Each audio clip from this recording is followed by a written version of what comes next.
Green peas കിച്ചണിലേക്ക് എല്ലാവർക്കും സ്വാഗതം. അപ്പോൾ ഇന്ന് നമ്മൾ ചെയ്യാൻ പോകുന്ന ഡിഷ് ഒരു അടിപൊളി ഗ്രീൻ പീസ് മസാലക്കറിയാണ്. നമ്മുടെ ചപ്പാത്തിക്കും പൊറോട്ടയ്ക്കും ചോറിനൊക്കെ ഇപ്പോൾ കഴിക്കാൻ പറ്റിയിട്ടുള്ള ഒരു സൂപ്പർ മസാലക്കറി.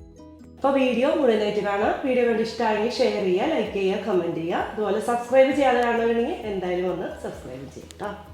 നമ്മൾ ഗ്രീൻ പീസ് മസാലക്കറി ഉണ്ടാക്കാൻ വേണ്ടിയിട്ട് 250 ഗ്രാം ഗ്രീൻ പീസ്, അത് ഡ്രൈ ഗ്രീൻ പീസ് ആണ് എടുത്തിരിക്കുന്നത്. അത് ഓവർനൈറ്റ് സോക്ക് ചെയ്തിട്ടാണ് ഞാൻ വെച്ചിരിക്കുന്നത്.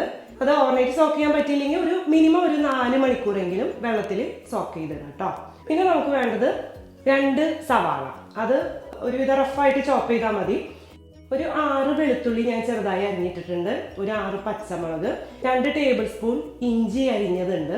പിന്നെ കുറച്ച് പൊടികൾ വേണം നമുക്ക്. 1 ടേബിൾ സ്പൂൺ മുളക് പൊടി, 1/2 ടീസ്പൂൺ പെരിഞ്ജീരകം പൊടിച്ചത്, 1/2 ടീസ്പൂൺ നല്ല ജീരകം പൊടിച്ചത്, 1/2 ടീസ്പൂൺ മഞ്ഞൾപ്പൊടി, 3 ടൊമാറ്റോ നന്നായിട്ട് ചോപ്പ് ചെയ്തിട്ടിട്ടുണ്ട്. കുറച്ച് കറിവേപ്പില വേണം. പിന്നെ ഒരു കപ്പ് നാളികേരം എടുത്തിട്ട് ഞാനൊരു 1.5 കപ്പ് നാളികേരപ്പാൽ എടുത്ത് വെച്ചിട്ടുണ്ട്. കുറച്ച് മല്ലിയില, വെള്ളം, ഉപ്പ്, പിന്നെ ഒരു 2-3 ടേബിൾ സ്പൂണോളം വെളിച്ചെണ്ണയും വേണം. അപ്പോൾ ഗ്രീൻ പീസ് നന്നായിട്ട് ഞാൻ കഴുകി എടുത്തിട്ടുണ്ട്. ഇത് കുക്കറിൽ ഇട്ടിട്ട് നമ്മൾ വേവുന്ന വരെ വേവിക്കുക. അതായത് 1-2 വിസിലടിക്കാം കേട്ടോ, വെള്ളം ഒഴിച്ചിട്ട്.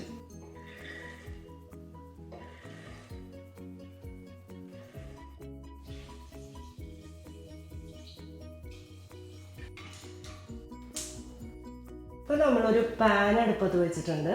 അതിലേക്ക് കുറച്ച് എണ്ണ ഒഴിച്ചു കൊടുക്കുക. അപ്പോൾ ഒരു tablespoon to 1.5 tablespoon എണ്ണ ഒഴിച്ചു കൊടുക്കാം കേട്ടോ. അതിലേക്ക് സവാള ആഡ് ചെയ്യാം. അതിനോടൊപ്പം തന്നെ ഇഞ്ചി അരിഞ്ഞത്, വെളുത്തുള്ളി അരിഞ്ഞത്, പച്ചമുളക് അരിഞ്ഞത് കൂടി ഇട്ട് നന്നായി വഴറ്റാം. നമ്മുടെ സവാള ഒന്ന് നല്ല സോഫ്റ്റ് ആയിട്ട് വരുന്ന വരെയാണ് നമ്മൾ വഴറ്റുന്നത് കേട്ടോ. അപ്പൊ സവാള ഒന്ന് സോഫ്റ്റ് ആയിട്ട് വന്നിട്ടുണ്ട്. അപ്പൊ നമുക്ക് ഫ്ലെയിം ഓഫ് ചെയ്യാം. ഇനി ഇതൊന്ന് ജസ്റ്റ് ഒന്ന് കൂളാവണം കേട്ടോ. ഇപ്പൊ ഇത് നന്നായിട്ട് കൂളായിട്ട് കേട്ടോ. നമുക്ക് ഒരു മിക്സിയുടെ കപ്പിലിട്ടിട്ട് നല്ല പേസ്റ്റ് ആയിട്ട് അരച്ചെടുക്കാം. വേണമെങ്കിൽ കുറച്ച് വെള്ളം ആഡ് ചെയ്യാം കേട്ടോ. ഇത് നന്നായിട്ട് അരഞ്ഞു വന്നിട്ടുണ്ട് കേട്ടോ.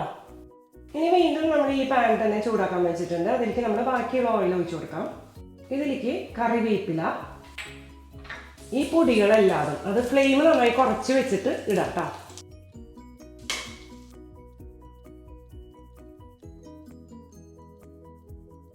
നമ്മൾ അരച്ചു വെച്ച മസാല പേസ്റ്റ്,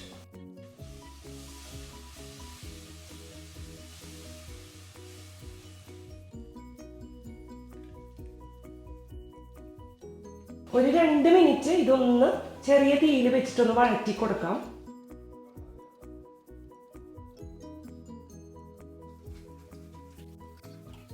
ഇനി നമുക്ക് ഇതിലേക്ക് നമ്മൾ അരിഞ്ഞു വെച്ചിരിക്കുന്ന ടൊമാറ്റോ ആഡ് ചെയ്യാം.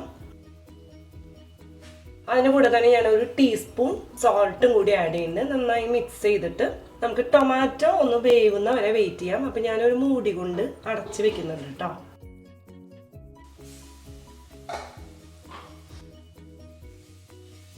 ഇപ്പൊ ടൊമാറ്റോ ഒക്കെ നന്നായിട്ട് സോഫ്റ്റ് ആയിട്ട് വെന്തിട്ടുണ്ട്. ഇനി നമുക്ക് നമ്മൾ എടുത്തു വെച്ച നാളികേരപ്പാൽ ഇതിലേക്ക് ആഡ് ചെയ്യാം. നമ്മുടെ ഗ്രീൻ പീസ് ഇവിടെ വെന്ത് പാകത്തിന് വെള്ളമൊക്കെ ആയിട്ട് അങ്ങനെ ഇരിക്കുന്നുണ്ട് കേട്ടോ. ഇനി വെള്ളം കൂടുതൽ ഉണ്ട് എന്ന് വെച്ച് കഴിഞ്ഞാൽ നിങ്ങൾ വെള്ളം കുറച്ച് ഊറ്റിക്കളയെന്ന് വെച്ചാൽ 1 കപ്പിന് മേലെ വെള്ളം നമ്മുടെ കുക്കറിൽ ഉണ്ടാവാൻ പാടില്ലെങ്കിൽ ഒരുപാട് ലൂസായി പോകും കറി. അപ്പോൾ ഈ വെന്ത ഗ്രീൻ പീസ് കൂടി നമുക്ക് ഇതിലിട്ടിട്ട് നന്നായിട്ടൊന്ന് മിക്സ് ചെയ്യാം.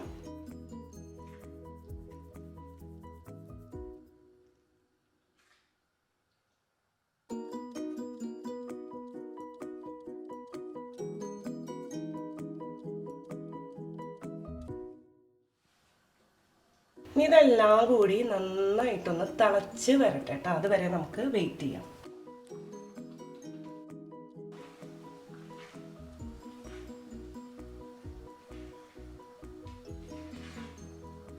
നമുക്ക് ചോപ്പ് ചെയ്ത് വെച്ചിട്ടുള്ള മല്ലിയില ഇതിലേക്ക് ആഡ് ചെയ്യാം.